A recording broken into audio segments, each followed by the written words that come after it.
กัน12น้ำของไหลท่วมนองปิดทองพระธาตุเชียงแสน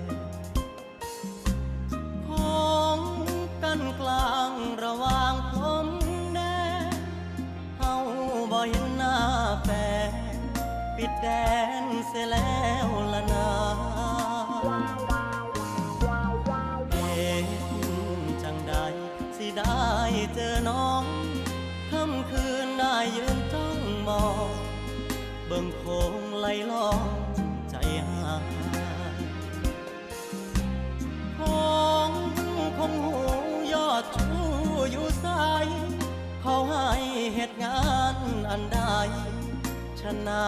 บ่ส่งข่าวมาอยู่ฝั่งไทยอธิปไตยเสรี